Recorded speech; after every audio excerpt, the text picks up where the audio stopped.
Ventures. Okay, how to print out your receipt. Log in.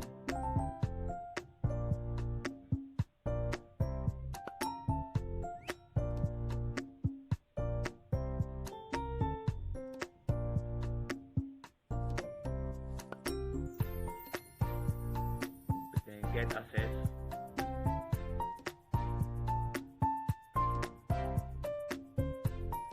Okay, let's say I want to print out the receipt of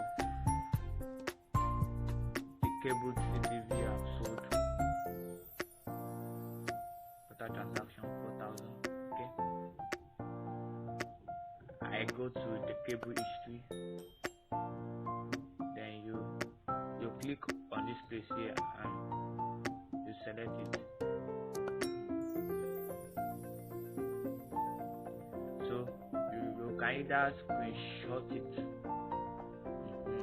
then send it to the person, or you click print the receipt here. Then you connect it to your.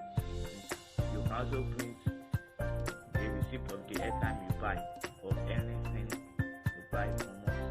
You click on airtime history. See the airtime I've sold. Okay. You click here.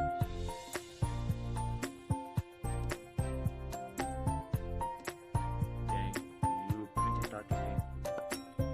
Same thing for every product. That is how to print